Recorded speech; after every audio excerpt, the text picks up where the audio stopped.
serious, take one more step to being more sincere devotees in this beautiful path of bhakti as given by Srila Prabhupada. So we'll chant Jai Radha Madhav for like a minute. Jai Radha Madhava Jaya Kunja Bihari Jaya Radha Madhava Jaya Kunja Bihari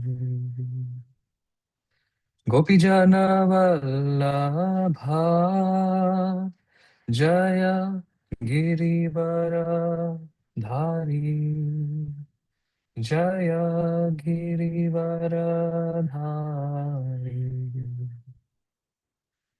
Gopijana Vallabha Jaya Girivara Dhari Jaya Girivara Dhari Jaya Yashodanandana Jaya Brajana Ranjana Jaya Yashodanandana Jaya Brajana Ranjana Yamunatiravana Chari Jaya Kunja Bihari Jaya Kunja Bihari Yamunatiravana Chari Jaya Kunja Bihari Jaya Kunja Bihari Jaya Radha Madhava Jaya Kunja Bihari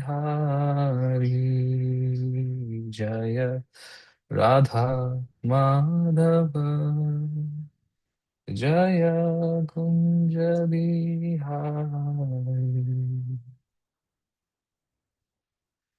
Om Namo Bhagavate Vasudevaya Om Namo Bhagavate Vasudevaya Om Namo Bhagavate Vasudevaya Narayanam Namaskritya Naram Chaiva Narottamam Devim Saraswatim Vyasam Tato Jaya Mudirayet Nashtaprayeshu Abhadreshu Nityam Bhagavata Sevaya Bhagavatiruttama Shloke Bhaktir Bhavati Neshtaki Krishnaya Vasudevaya Devaki Nandanaya Cha Nandagopa Kumaraya Govindaya Namo Namaha. So, my dear friends, we are reading from the Srimad Bhagavatam, Canto 11, Chapter 2, verse number 34. Shall I share my screen, or someone is sharing the shloka, or it's not needed? How do we do it here? Up to you, Prabhu. We can drink through our ears. We can drink. Okay. Thank you. Okay. So I'd like to share. Let's see if I can share my screen. Hare Krishna, Prabhu. I could share for you if you'd like. Oh, thank you. Thank you for offering, Prabhuji. As I will be going through many shlokas, I thought that all of you can just see all the shlokas. So, can you see my screen, right? Yes. Perfect. Yes. So let's decide word by word. Ye, which, Vai, indeed, Bhagavata, by the Supreme Personality of Godhead. Proktaha, spoken. Upayaha, means. He, indeed. Atma labdhaye, for realizing the Supreme Soul. Anjaha, easily. Pumsam, by persons. Avidusham, less intelligent. Vidhi, no. Bhagavatan, to be Bhagavat, dharma. He, certainly. Tan, these. Okay.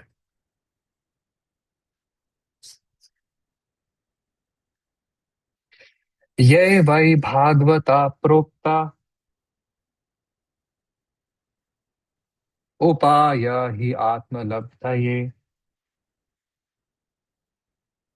anja pumsama vidusham vidhi bhagavatan hitan ye vai Bhagavata prokta upaya hi atma labdhaye anja pumsama vidusham vidhi bhagavatan hitan. One last time. Ye vai Bhagavata prokta upaya hyatma labdhaye anja pumsam avidusham vidhi bhagavatan hitan.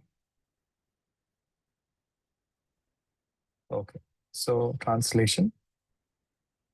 Even translation and purport by disciples of Srila Prabhupada. Divine Grace Srila Prabhupada ki jai. The translation. Even ignorant living entities can very easily come to know the Supreme Lord if they adopt those means prescribed by the Supreme Lord Himself. The process recommended by the Lord is to be known as Bhagavat Dharma, or devotional service to the Supreme Personality of Godhead. Purport. There are many Vedic scriptures, such as Manu Samhita, that present standard injunctions for the peaceful management of human society. Such Vedic knowledge is based on the Varnashram system, which scientifically divides human society into 4 occupational divisions, as well as 4 spiritual divisions. According to Srila Sridhar Swami, however, knowledge that can bring one directly in contact with the Supreme Personality of Godhead is called Ati Rahasyam, or the most confidential knowledge. Ati Rahasyatyvat Swamukhainaiva Bhagavata Vidusham Api Pumsam Anja Sukhanaivatma Labdhaye. Bhagavad Dharma is so confidential that it is spoken by the Lord Himself. The essence of Bhagavad Dharma is given in Bhagavad Gita, wherein Krishna personally instructs Arjuna. Yet, in the 11th canto of Srimad Bhagavatam, the Lord will give instructions to Uddhav that surpass even the teachings given to Arjuna in Bhagavad Gita. As Srila Prabhupada has stated, quote, undoubtedly, Bhagavad Gita was spoken by the Lord on the battlefield of Kurukshetra just to encourage Arjuna to fight. And yet, to complete the transcendental knowledge of Bhagavad Gita, the Lord instructed Uddhava. The Lord wanted Uddhava to fulfill his mission and disseminate knowledge, which he had not spoken even in Bhagavad Gita. Unquote. Similarly, it is understood that the knowledge that will be presented here by the nine Yogendras is not their personal concoction, but is authorized knowledge originally spoken by the Lord himself. According to Srila Bhakti Siddhanta Saraswati, the living entities in the course of their wanderings throughout the cycle of birth and death lose all traces of personality of Godhead. But when they hear the eternally auspicious topics spoken by the Supreme Lord for their benefit and understand their eternal identities as spirit souls, the realized experience of being an eternal servant of Krishna becomes the basis of Bhagavad Dharma. So I'll again repeat this last line. But when they hear the eternally auspicious topics spoken by the Lord for their benefit and understand their eternal identities as spirit souls, the realized experience of being an eternal servant of Krishna becomes the basis of Bhagavad Dharma.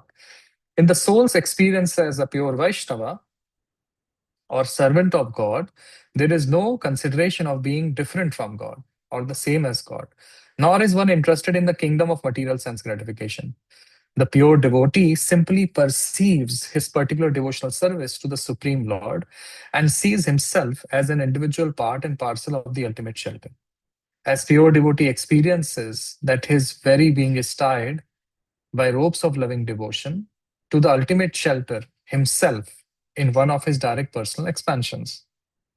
And in such a perfect state of consciousness, the devotee can perceive the all-pervading, variegated forms of the absolute truth. We'll chant some more prayers. Om Agyantimirantasya Gyananjana Shalakaya Chakshurunmilitam Yena Tasmai Shri Gurave Namaha. Namam Vishnupadaya Krishna Prishtaya Bhutale Srimate Bhakti Vedanta Swami Niti Namine. Namaste Saraswati Deve Gauravani Pracharine Nirvishesha Shunyavadi Paschatya Deshatarine. Jai Shri Krishna Chaitanya Prabhu Nityananda Shri Advaita Gadadhar Shri Vasadi Gaura Bhaktivinoda. Hare Krishna, Krishna Krishna, Hare Hare, Hare Rama, Rama Rama, Hare Hare. Okay. So, let's read the translation again. Even ignorant living entities can very easily come to know the Supreme Lord if they adopt those means prescribed by the Supreme Lord himself. The process recommended by the Lord is to be known as Bhagavad Dharma, or devotional service to the Supreme Personality of Godhead. So, while I was reading the shloka, I actually was thinking that the process of bhakti is so simple, but still, us being little complicated, we make the process, simple process also, little complicated, sometimes more complicated. And we have all these sorts of doubts and questions and assumptions, assessments about ourselves, that why I'm qualified, why I'm not qualified, why I will never be a nice devotee, why something is not doable, something is doable, and all that story that mind keeps on weaving in our inside us.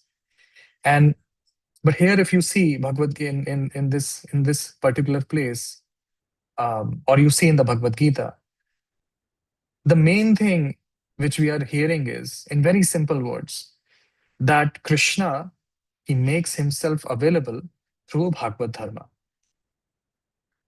And the path is simple and universal. And it is so powerful. So it is very simple, first. It is universal. Anyone can do it. And the final thing is, it is very powerful. It is powerful enough to uplift anyone, no matter how ignorant or fallen one can be. So I'll again say, no matter how ignorant or fallen one person can be. And this point of ignorance is also a point of debate.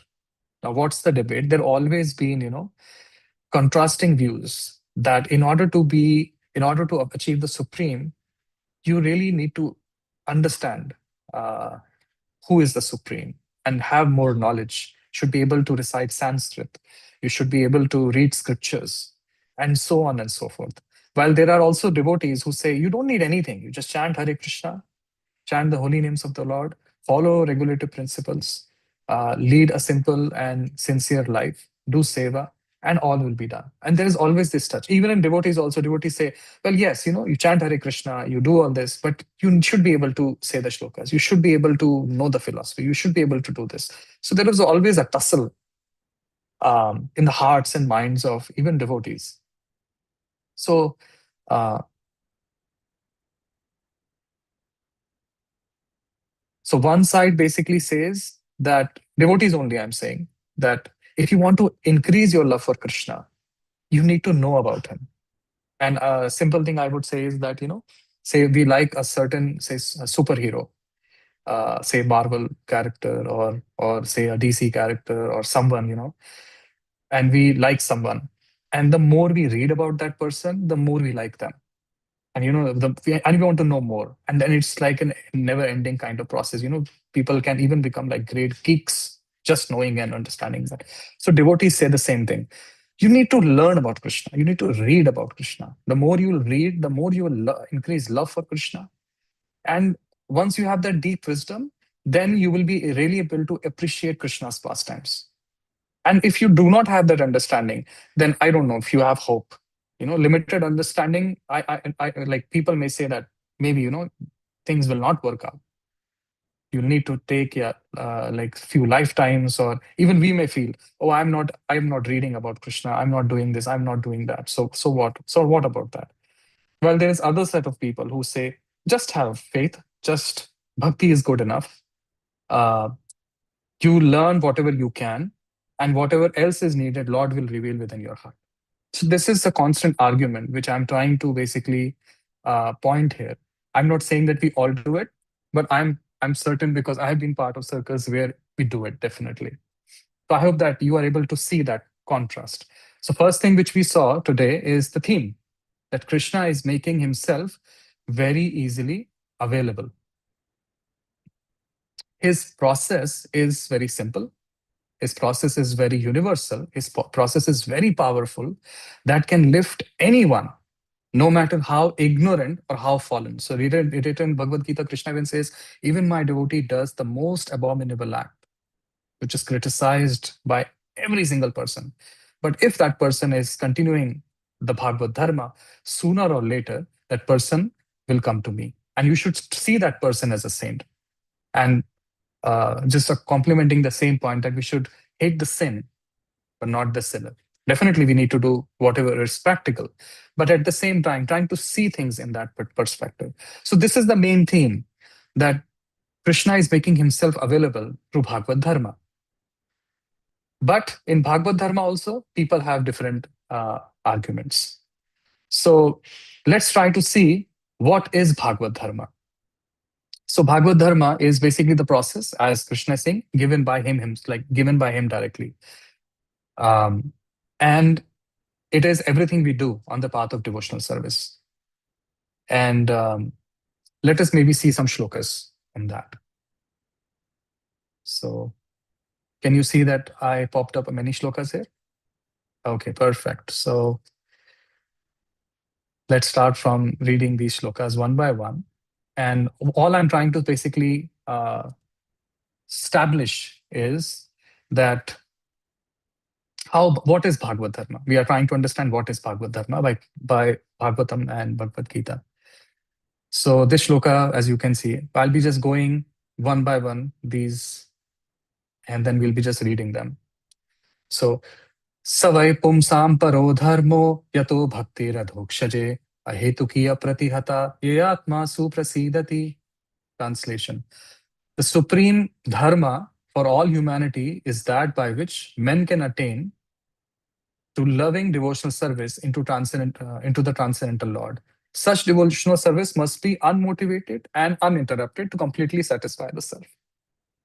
So now we are saying that the devotional service must be unmotivated and uninterrupted. So that is the first characteristic of Bhagavad Dharma, that it needs to be unmotivated and uninterrupted. Let's go to the second one.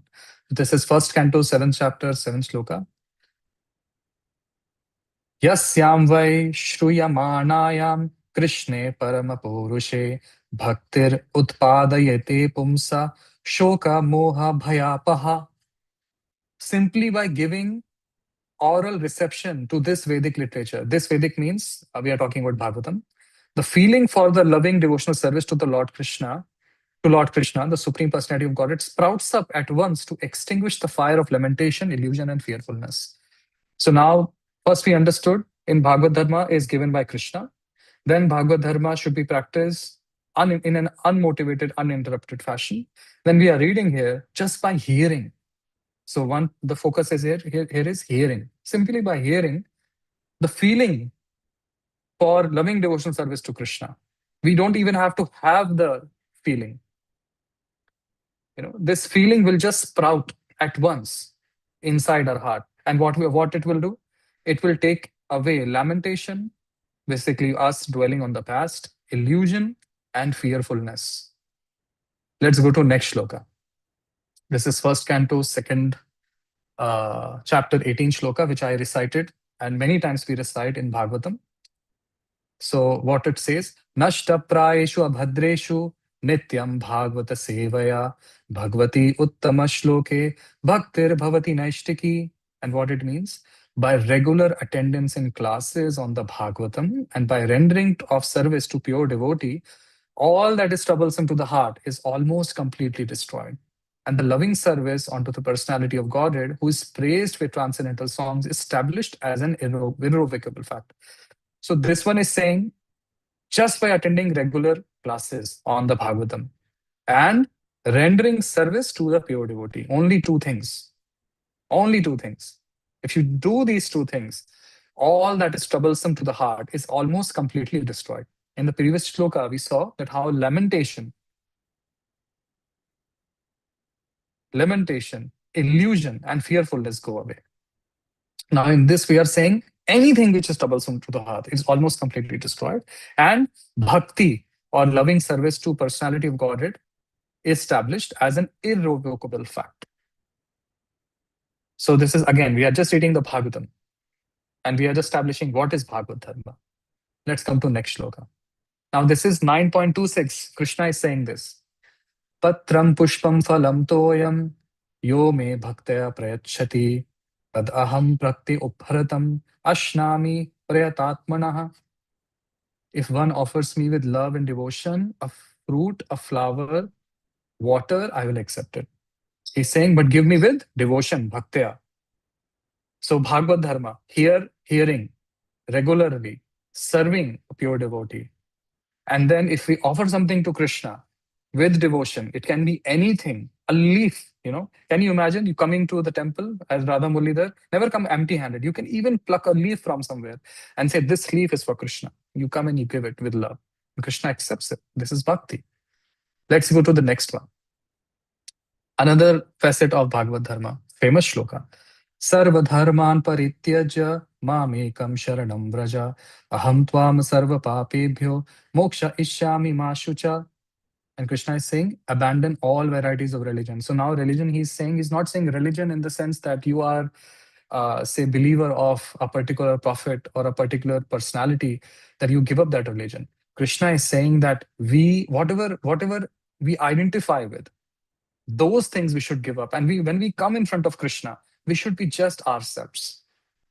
We should not see ourselves that I'm a politician or I'm a lawyer or I'm a doctor or I'm a parent or I'm someone's sibling or whatever.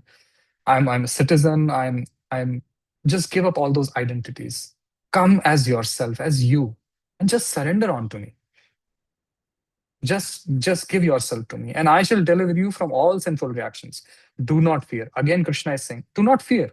This, you see the same thing. He's saying, whatever is troubling to the heart goes away. Do not lament. Fear will go away. Again, Krishna is saying the same thing. But another point of Bhagavad Dharma, abandon all identities and surrender to Krishna. Let's go to next shloka. Now, this one is from the 6th canto, 2nd chapter, 14th shloka. This is Vishnu Duta speaking to when they have rescued Ajamil. What they are saying? Sanketyam parihasyam va stobham helanam eva va vaikuntha nama grahanam asheshagha haram viduhu. One who chants the holy name of the Lord is immediately freed from the reactions of unlimited sins, even if he chants indirectly to indicate something else, as Ajamil was doing, jokingly, for musical entertainment, or even neglectfully. This is accepted by all learned scholars of the scriptures. So, can you imagine? Just chanting the holy name immediately frees us from unlimited sins. And even if someone is chanting jokingly or indirectly. So, another facet of Bhagavad Dharma. So, we established hearing regularly, attending classes regularly, surrendering to Krishna, serving devotees, offering something to Krishna with love. And now we are talking here about chanting his holy names.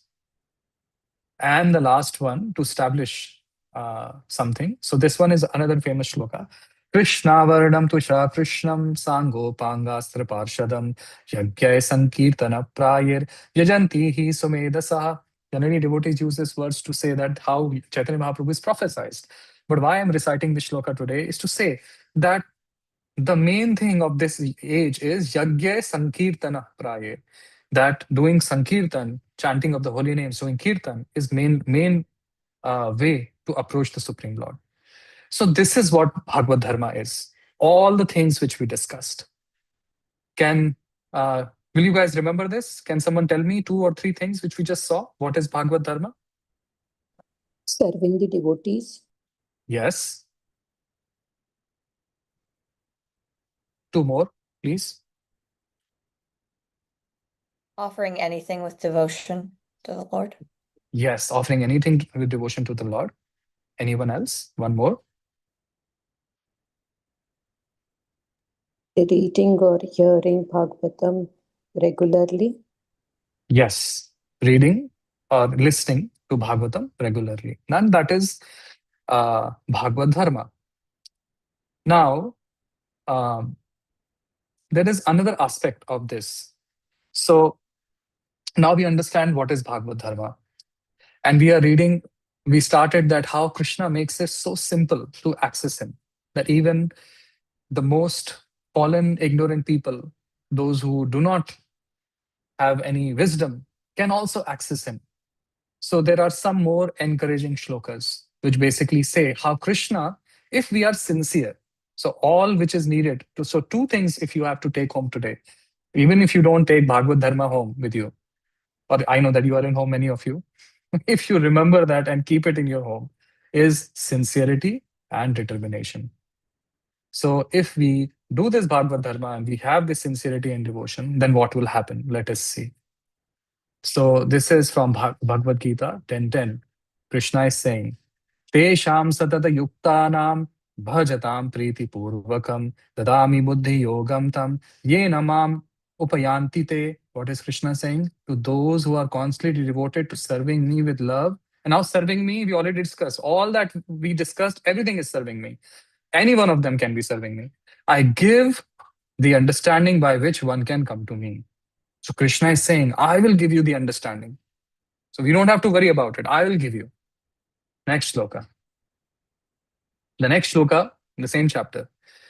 Tesham evanu kampartham aham agyana jamtama nashyami atma bhavastho jnana deepena bhasvata.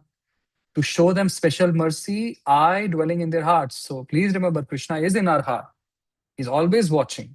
He's always seeing. He's always with us. He's the closest to us. He will destroy with the shining lamp of knowledge the darkness born of ignorance. So Krishna will give us intelligence.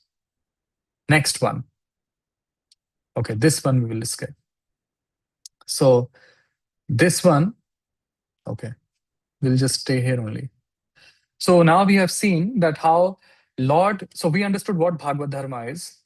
And now we came that how, the Lord can also give us internal enlightenment. So that's also very, very important. Now in this, I just want to say that, yes, this internal enlightenment comes, but it has to be in accordance with Guru, Sadhu, and Shastra. I'm assuming that all of you understand what that is. Meaning any internal revelation we get should be as per scriptures, should be as per what Guru is saying.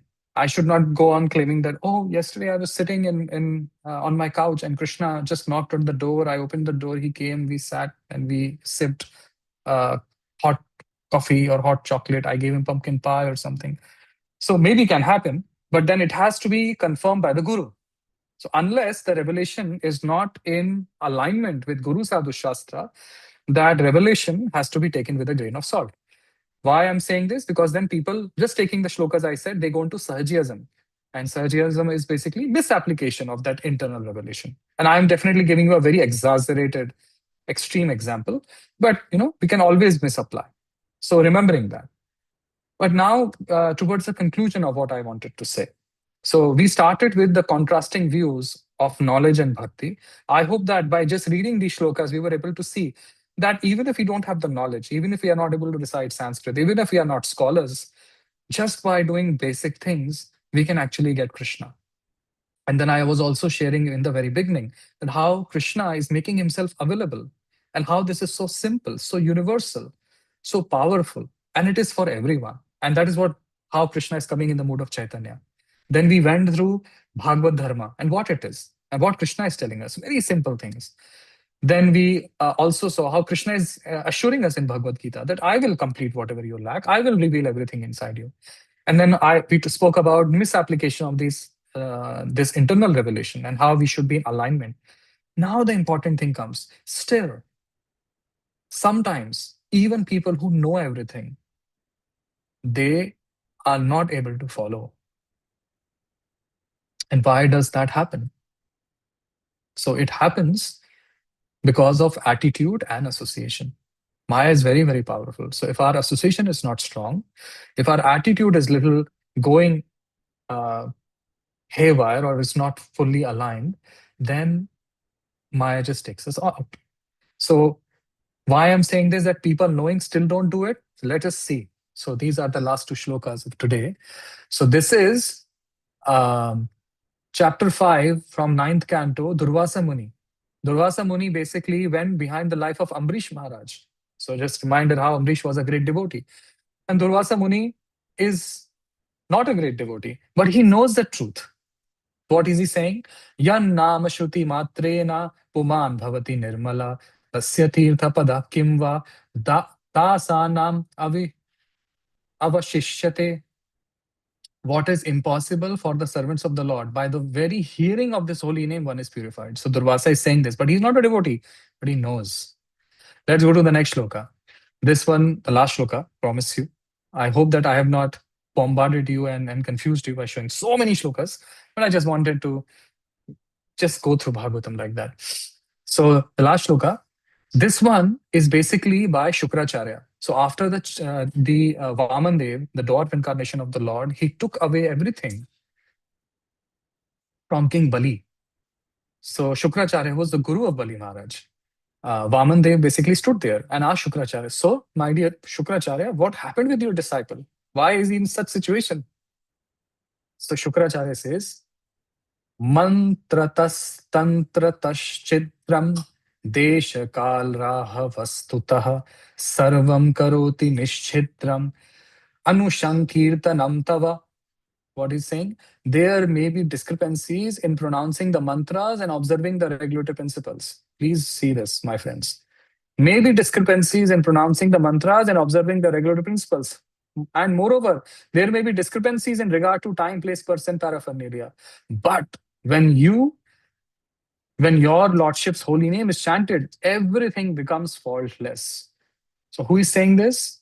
With full knowledge and truth, Shukracharya, not a devotee, always on the side of the demons, because his attitude is not right. And that's very, very important. So we should always try that our attitude is one of surrender and humility. Because if we are truly become devotees, that is what will come inside us. True bhakti will basically sow love in our heart for not only the Lord, but for everyone. And again, association is association with a pure devotee. So we should regularly hear and associate with devotees. So our attitude is corrected.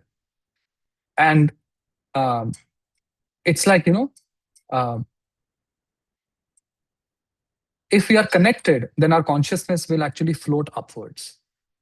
So this is the point which I wanted to make. And another thing I wanted to say, that we do offenses, and that is why we are not able to advance in bhakti. And these are the 10 offenses: to blaspheme the devotees of the Lord who have dedicated their lives to propagating holy names of the Lord. So sometimes we have this mentality of gossip. We should try to avoid it. Unless we are involved in something, we should try that we are away from it. To consider the names of demigods, I don't think that's the case with us, that we are seeing other gods equal to Krishna. Sometimes happens. To disobey the orders of the spiritual master. Again, something which I don't see happening very often, but people do that. To blaspheme the Vedic scriptures or scriptures in person of the Vedic version. Consider the glories of chanting Hare Krishna to be imagination, to give some interpretations to the holy name of the Lord, to commit sinful activities on the strength of the holy name, to say, oh, I did this sin today, okay, let me chant 5 rounds. I'm clean. Not to do that. To consider the chanting of Hare Krishna as one of the auspicious ritualistic activities offered in the Vedas, fruitive activities, to instruct a faithless person about the glories of the holy name. To not have complete faith in chanting of the holy name, and to maintain material attachments even after understanding so many instructions on this matter. It's also an offense to be inattentive while chanting. So I think the ones we should focus, at least in common, in general, are that we should not blaspheme the devotees. We should have faith on the holy name, and we should try to manage our attachments. And most importantly, try to be as attentive in chanting as possible. So with this, my dear friends, thank you so much. I'm sorry I have consumed so much time. I hope Anand Bihari Prabhu, you'll give me another chance to come here and correct this mistake. Of course, of course, of course. Devotional service in the form of given class is unceasing and unmotivated. So you're welcome. And unceasing means, what does unceasing mean, Karuna Nimai Prabhu? Does it mean every moment, every breath, or maybe every day or every weekend? What does that mean for us, sadhakas? Depending where we are. If we are new and we are beginning, taking baby steps, let's do every day. One thing we should give our heart to. Every day I'll offer water to Krishna. Or every day I'll go and see the Lord. Or every day I'll chant maybe one holy name, maybe one round of Hare Krishna. But as we progress, then maybe we should give few hours to Krishna. And as we progress more, then every breath is Krishna. Every inhale and exhale is about Krishna. We think about Krishna. And that's how the love basically keeps on blossoming in our heart. So. Thank you. So every Sunday is a good start, you say? Yes. Sunday is a very, very good start. So my dear friends, please, questions, comments, criticisms? Hare Krishna. Oh, there you go. I had just something that was your initial, before you went into the verses about devotional service. You had said how we do devotional service, and then in so many of them it was saying performing loving devotional service, and then the unmotivated, uninterrupted. So I would argue that not as a correction, but it's language that we always say, how are we going to do? But it's really, how are we going to be in devotional service? Because so many of these, before it's performing loving. So are we really stepping into a place of, this is a loving act? This is about, and the whole goal is to develop a loving relationship with Krishna. And I see it's pervasive in the movement that we're thinking we have to do devotional service. We have to, if I perform however much devotional service I do, that's going to get me the credits to go back to Godhead. But it's actually, am I developing a loving relationship, which means we're allowing Krishna's love into our life first. So, and I appreciate you talking about like the beginner stages, because we have to start understanding in our being that Krishna loves us dearly. I don't have to do anything to get that. And the unmotivated is also a state of being. It's, I have to stop being motivated to get something. It's, I want to give for the pleasure. So all these are we have to shift our states of being, and it's so easy to miss that. And I see I missed that for so long, and I think this is a common thing in our movement where we're missing the main shift is in our being. Thank you so much, Prabhu, for sharing that. Thank you. Haribo. Krishna Kumari. Hare Krishna. I love this verse. It's so beautiful.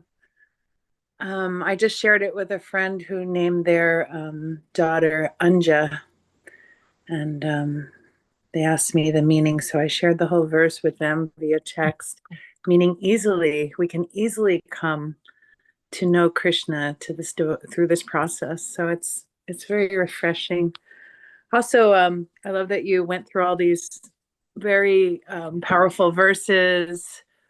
It's like when you hear them, you're like, oh, actually, I do know a couple of verses. So it's very refreshing. When my kids were homeschooling, I homeschooled other children as well in 5th grade, and we did the verse, give up all varieties of religion and surrender unto me. And the one mom, even though I was teaching, about, her daughter was even doing Bharatanatyam, and they weren't practicing Vaishnavas, but she was very upset with this, that I was sharing this verse, like, oh, yes, that surrender to Krishna. And I said, no, Krishna's saying here, give up all varieties of religion, even the Hare Krishna, whatever. It's like Krishna's really saying, like, surrender to him. It's not about the outwards. It's really about the deep connection that we have. So, yeah, I just wanted to share that. Thank you so much, Krishna Kumari. I think we have a hand raised here. Tori.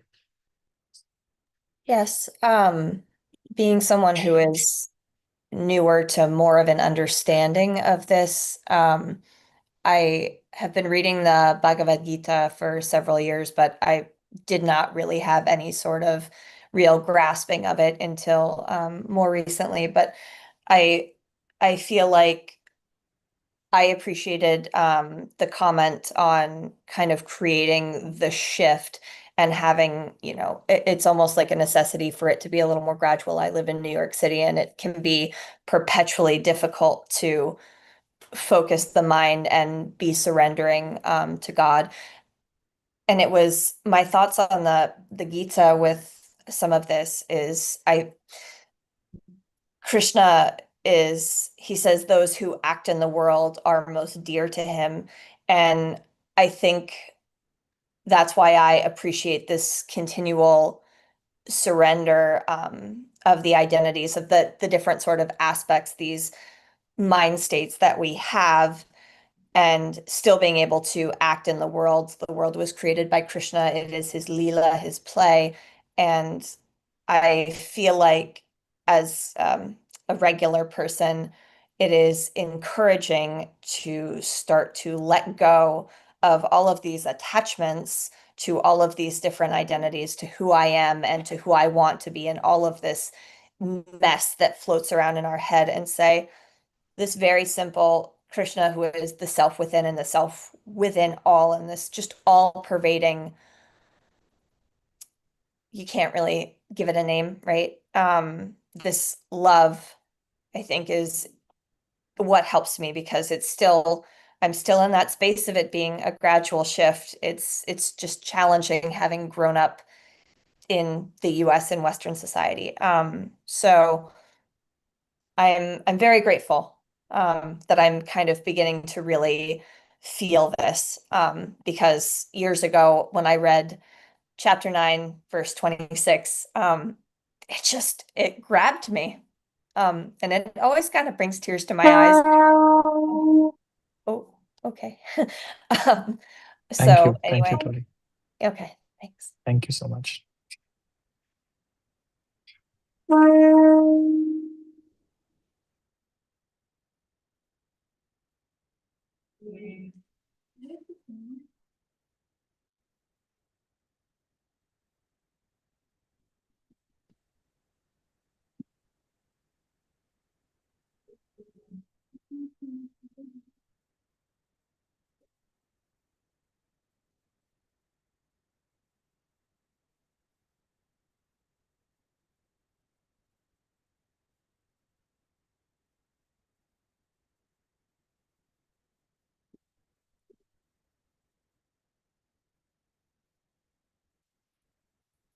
Ishvara Murli Darg.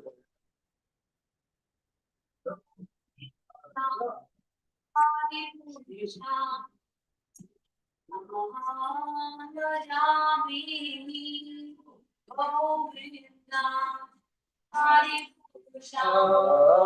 Purusha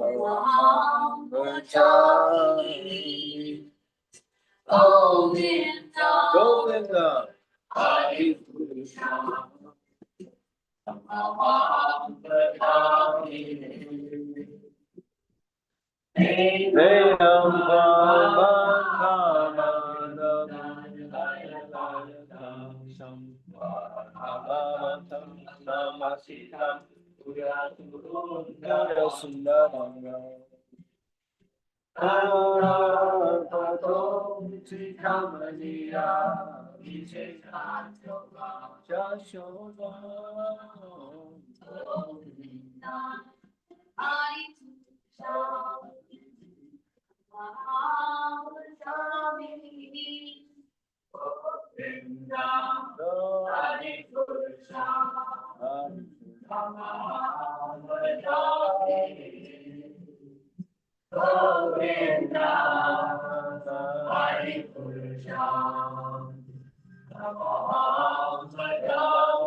Feet of our spiritual master, made by which we can obtain pure devotional service.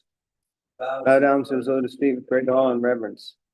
By his grace, one can cross the ocean of material suffering and attain the mercy of Krishna. My own wish is to have my consciousness purified by the rivers emanating from his lotus mouth. Attachment to his lotus feet is perfection that fills all desire. He opened my heart and eyes and fills my heart with transcendental knowledge.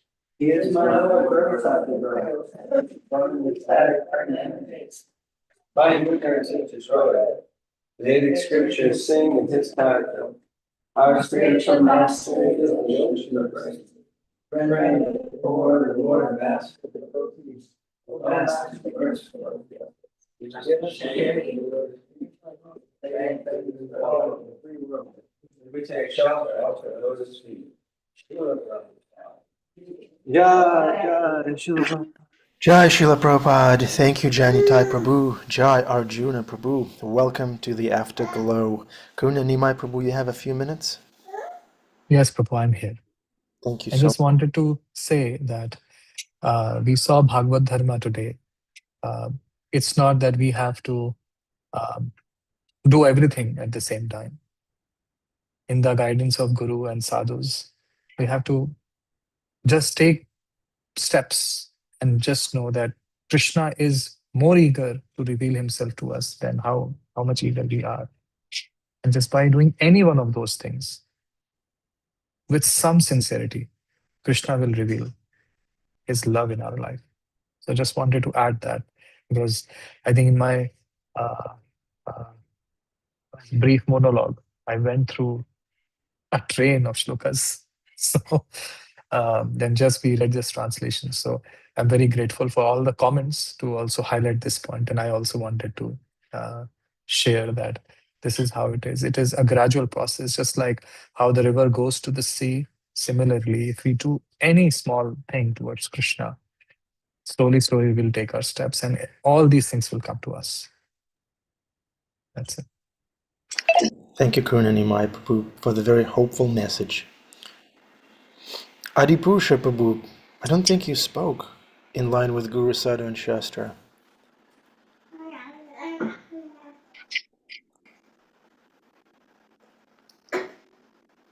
Unmute, unmute.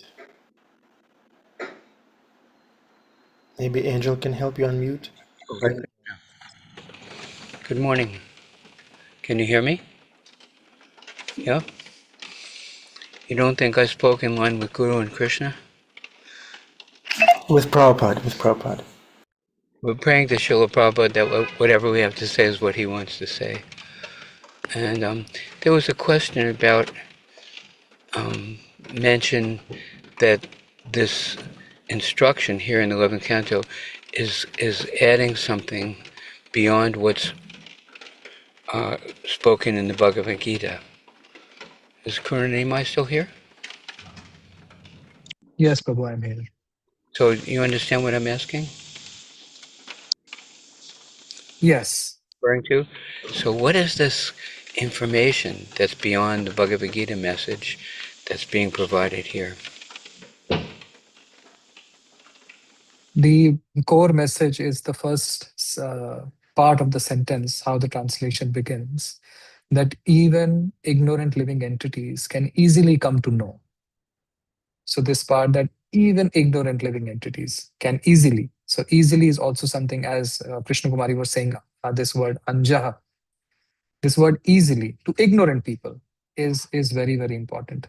It's more in line with the mood of Sri Chaitanya Mahaprabhu, that ignorant fallen people can also access the highest of the highest because Krishna is so easily available and he's making himself available. So that's the thing. That's my limited understanding. I see what you're saying. Madan Gopal recently kind of humorously said that, Krishna was asking us to surrender and we would benefit.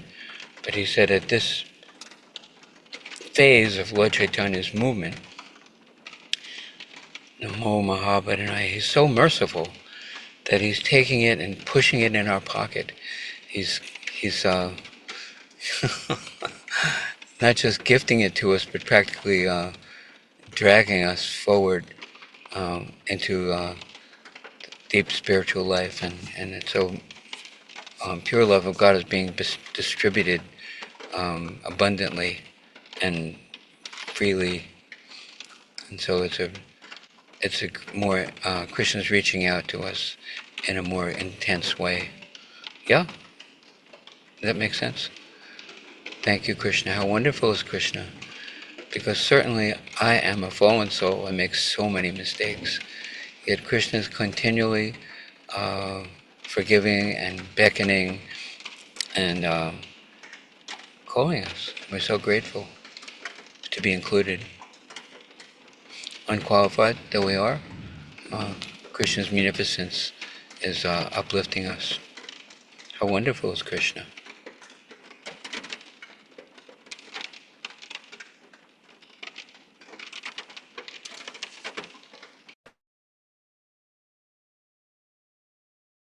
Thank you, Haripusha Prabhu. Krishna is wonderful, and so are his devotees, no matter how unqualified they are.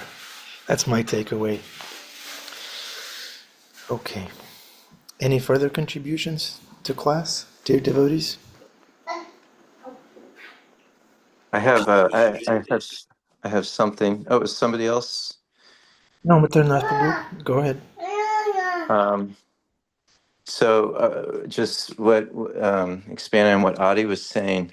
Um, Srila Prabhupada's in the Srimad Bhagavatam 3.9.25, Krishna is similarly described as unlimitedly merciful.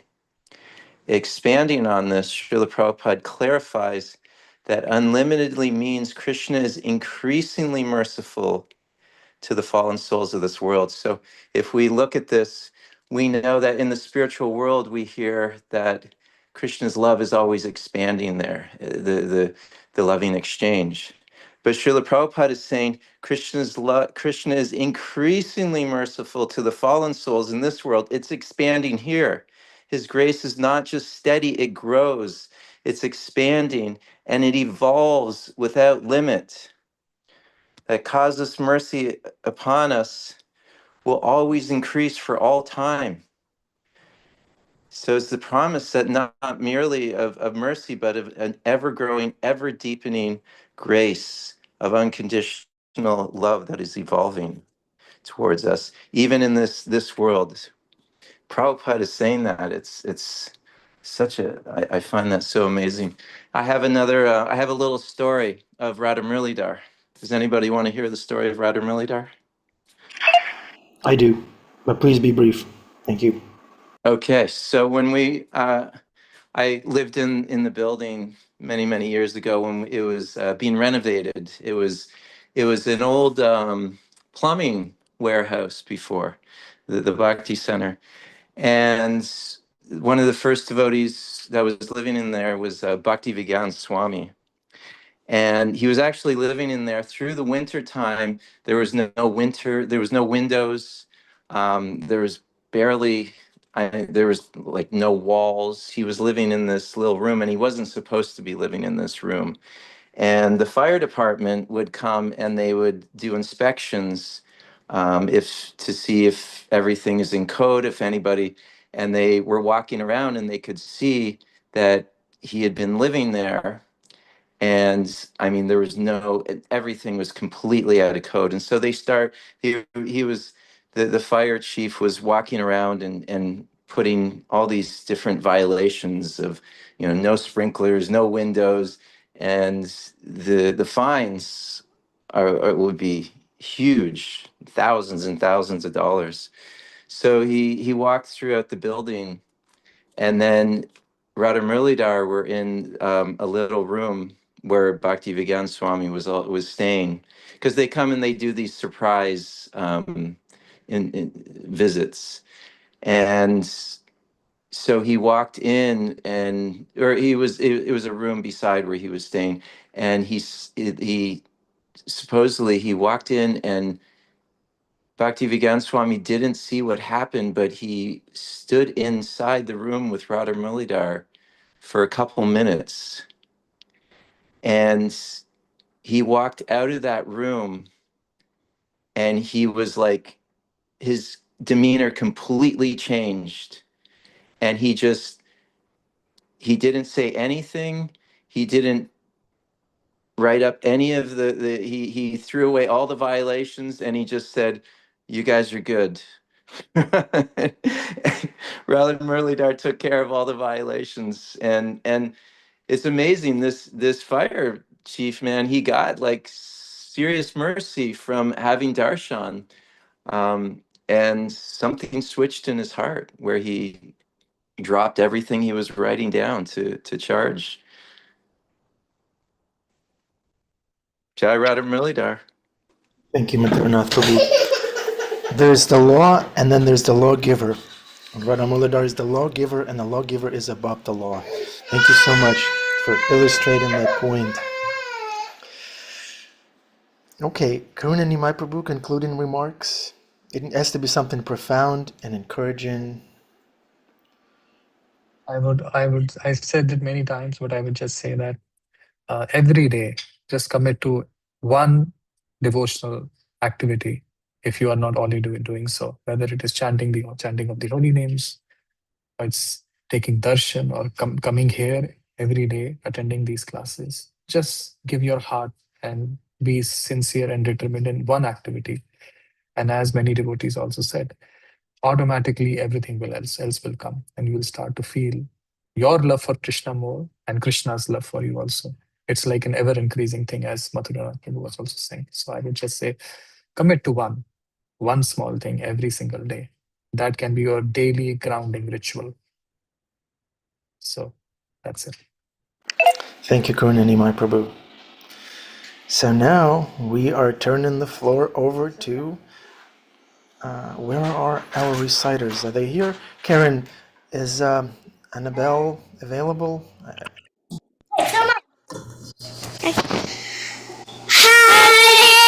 Hare Krishna, Krishna Krishna, Hare Hare, Hare Ram, Rama Rama, Hare Hare. Sweet. Thank you so much, Annabelle and Isaiah. This is very inspiring. It's like a class within the class.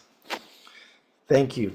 Thank you very much, Karuna Nimai Prabhu. Thanks everyone on this call, everyone on YouTube. We love you. We need you. Come again tomorrow. Srimad Bhagavatam is ever increasing. There's no end to it. The depth is ever increasing, right, Karuna Nimai Prabhu? Yes. Let's all explore it together.